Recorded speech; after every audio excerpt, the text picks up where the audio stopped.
Hello everyone, welcome back to my YouTube channel Life Sciences and I am your educator Supriya।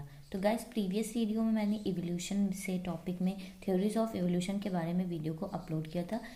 Theory of evolution में दो theory आती हैं, एक होती है लैमार्क की थ्योरी और एक होती है डार्विन की। लैमार्क थ्योरी ऑफ इवोल्यूशन जिन्हें जो साइंटिस्ट लैमार्क थे उन्होंने डिस्कवर किया था, और दूसरी है डार्विन थ्योरी ऑफ इवोल्यूशन जो साइंटिस्ट हैं चार्ल्स रॉबर्ट डार्विन उन्होंने डिस्कवर किया था। तो मैंने प्रीवियस वीडियो का लिंक डिस्क्रिप्शन में अपलोड कर दिया, आप जाके एक बार चेक कर लीजिएगा। अब इस वीडियो में हम डार्विन थ्योरी ऑफ इवोल्यूशन के बारे में स्टडी करेंगे। जैसा कि आप जानते हैं कि लैमार्क जो थ्योरी है उसमें मैंने बताया था कि उस थ्योरी में क्या बोला गया या मेन जो है वो यूज़ एंड डिसयूज़ कि हम जिस भी ऑर्गन को कंटिन्यूसली यूज़ करते हैं वो हमारी नेक्स्ट जनरेशन में पास आउट हो जाते हैं, और जिन ऑर्गन को हम कंटिन्यूसली यूज़ नहीं करते हैं वो डीजनरेट हो जाते हैं। ऐसा उस थ्योरी के अकॉर्डिंग था। लेकिन लैमार्क की जो थ्योरी थी वो अनसपोर्टेड हुई थी बाय साइंटिफिक एविडेंसेस, क्योंकि उनके पास कोई भी साइंटिफिक एविडेंसेस जो थे वो सपोर्ट नहीं किए गए। अब नेक्स्ट आती है Darwin theory of evolution. Charles Robert Darwin जो साइंटिस्ट थे इन्होंने इस थ्योरी को डिस्कवर किया था। Charles Robert Darwin Darwin theory was based on scientific evidences. जैसे मैंने बताया लैमार्क की थ्योरी जो थी वो अनसपोर्टेड हुई थी bye scientific evidences, but Darwin theory was based on scientific evidences. His theory tells that all species have evolved from one or few common ancestors through the process of natural selection। तो जो Darwin थे इनकी theory के according क्या था, जितनी भी species हैं जो हमारे इन्वायरमेंट में प्रेजेंट हैं वो कहाँ से इन्वॉल्व हो रही हैं, वन और फ्यू कॉमन एंसेस्टर्स। जो एक कॉमन एंसेस्टर से या एक से ज़्यादा जो कॉमन एंसेस्टर्स होते हैं जो उनके पूर्वज होते हैं उससे जो है वो डिराइव हो रही हैं through the process of natural selection, यानी कि नेचर उन्हें सेलेक्ट कर रहा है तब वो स्पीसीज जो है वो इवॉल्व हो रही है। This theory became widely accepted by the scientific community and now forms the basis of modern evolutionary theory. तो जो डार्विन की थ्योरी थी उस थ्योरी को क्या हुआ, साइंटिफिक कम्युनिटी ने इसे एक्सेप्ट किया और इसे अब मॉडर्न इवोल्यूशनरी थ्योरी के नाम से जाना जाता है, क्योंकि डार्विन की थ्योरी जो थी वो साइंटिफिक एविडेंसेस के बेस्ड पे थी। In his book the origin of species, यानी कि स्पीसीज जो है उनका ओरिजिन कहाँ से हो रहा है, he presented the idea that natural selection in the mechanism of evolution. तो इन्होंने इनकी जो बुक थी ओरिजिन ऑफ स्पीसीज में, जिसमें इन्होंने एक आइडिया था जो बताया था कि कैसे स्पीसीज जो है वो नेचुरल सिलेक्शन के थ्रू जो है वो इवॉल्व हो रही है। Darwin theory of evolution by natural selection. Darwin की थ्योरी जो थी वो कैसी थी इवोल्यूशन में, नेचुरल सिलेक्शन के through. Natural selection is the differential survival and reproduction of individuals due to differences in phenotype. It is a key mechanism of evolution and the change in the heritable traits characteristics of a population over generation। तो natural selection क्या हो रहा है, इसके through जो है वो जो ऑर्गेनिज्म है सर्वाइव कर रहा है और रिप्रोड्यूस कर रहा है उनके क्या है फिनोटाइप में डिफरेंसेस हैं, यानी कि उनका जो फिजिकल कैरेक्टरिस्टिक्स है वो अलग है। और जो भी ऑर्गेनिज्म जो सर्वाइव कर रहा है पॉपुलेशन में उनमें क्या हो रहे हैं इवोल्यूशन, जो उनके जो ट्रेड्स हैं यानी जो कैरेक्टरिस्टिक्स है वो नेक्स्ट जनरेशन में पास आउट हो रहे हैं। लेकिन ऑर्गेनिज्म को या स्पीसीज को नेचुरली सेलेक्ट किया जा रहा है, यानी कि नेचर ही उसे सेलेक्ट कर रहा है।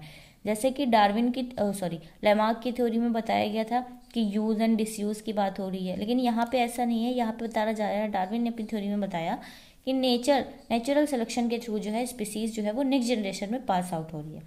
So there are two factors behind the natural selection. इनकी थ्योरी के अकॉर्डिंग दो फैक्टर थे नेचुरल सिलेक्शन के लिए।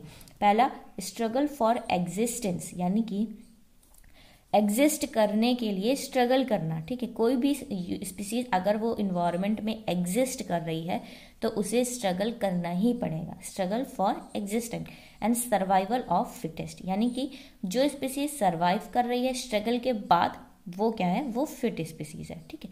यहाँ पे इनकी थ्योरी के अकॉर्डिंग ये था। तो अब हम देख रहे हैं कि इन दोनों का मीन एक्चुअल में है क्या। फर्स्ट पॉइंट में बोला है स्ट्रगल फॉर एग्जिस्टेंस।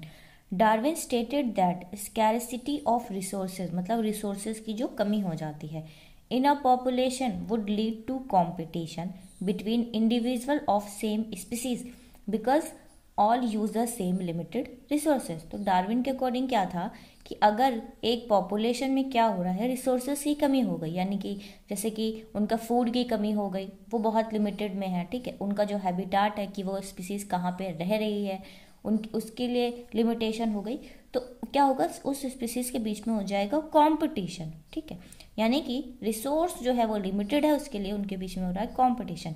इसी का मीन्स होता है स्ट्रगल फॉर एग्जिस्टेंस, यानी कि मीन्स जो स्पीसीज इन्वायरमेंट में एग्जिस्ट कर रही है तो उससे क्या करना पड़ रहा है, स्ट्रगल करना पड़ रहा है। मैंने कंपटीशन के ऊपर भी वीडियो को अपलोड कर दिया है, और उसके अलावा कंपटीशन क्या होता है, ठीक है, और क्या कहते हैं एक्सक्लूसिव कंपटीशन प्रिंसिपल क्या होता है, इस पर भी वीडियो को अपलोड किया है, लिंक को मैंने डिस्क्रिप्शन में दे दिया है, आप एक बार चेक कर लीजिएगा। सो अब हम आगे बढ़ते हैं। सेकेंड पॉइंट था survival of the fittest. Such competition, अब क्या कहा कि रिसोर्सेज लिमिटेड थे तो उनके बीच में कंपटीशन हुआ। नेक्स्ट है such competition would lead to the death of some individuals while other would survive. उस कंपटीशन की वजह से, अब कंपटीशन है तो दोनों स्पीसीज तो सर्वाइव करेंगे नहीं, एक का तो डेथ होगा ही होगा, ठीक है। From this reason Darwin concluded that individuals having advantageous variations are more likely to survive and reproduce than those without the advantageous variations। इसका मतलब क्या बोला कि जो डार्विन थे उन्होंने ये कंक्लूड किया कि जो भी इंडिविजुअल इन्वायरमेंट में सर्वाइव कर रहा है उन्हें क्या मिल रहा है, एक एडवांटेज मिल रहा है, किसके थ्रू, नेचर के थ्रू। हो सकता है कि जब वो लोग सेम रिसोर्सेज के लिए कॉम्पीट कर रहे हैं तो एक ऑर्गेनिज्म जो है वो बहुत ही स्ट्रांग हो, ठीक है, तो उसमें क्या हो रहा है, उनको एडवांटेज मिल रहा है, और दूसरा जिसको एडवांटेज नहीं मिल रहा है वो इन्वायरमेंट से एग्जिट हो रहा है, मतलब बाहर चला जा रहा है, ठीक है। तो सर्वाइवल ऑफ द फिटेस्ट का मीन्स यही है कि जो भी स्पीसीज अगर वो फिट है तभी वो सर्वाइव करेगी, अदरवाइज उसे इन्वायरमेंट से रिजेक्ट कर दिया जाएगा या बाहर कर दिया जाएगा। तो वो स्पीसीज जब बाहर होगी तो कुछ टाइम में वो नेक्स्ट जनरेशन में तो पास आउट होगी नहीं। अब हम एग्जाम्पल देखते हैं। एग्जाम्पल में देखेंगे जिराफ नेक। जैसे मैंने लेमार्क की थ्योरी में बताया था, तो लेमार्क की थ्योरी के अकॉर्डिंग क्या था कि इन्वायरमेंट में रिसोर्सेज की कमी हो गई थी, जो शॉर्ट ट्रीज थे उनकी कमी हो गई थी, तो जो जिराफ थे, पहले उनका कहना था कि पहले जो थे जिराफ थे उनकी नेक जो है वो शॉर्ट होती थी, ठीक है, लेकिन रिसोर्सेज की कमी की वजह से वो जो हायर ट्रीज में, सिर्फ हायर ट्रीज उस टाइम पे प्रेजेंट थे, तो हायर लीव्स में वो जो जिराफ थे वो धीरे धीरे फीड करने लगे, तो जिसकी वजह से उनकी नेक जो है वो स्ट्रेच हो गई, और वही स्ट्रेच नेक जो है नेक्स्ट जनरेशन में पास आउट हो गई, ऐसा लेमार्क का कहना था। लेकिन डार्विन ने कहा कि long neck due to survival of fittest which lead to natural selection of long neck giraffe.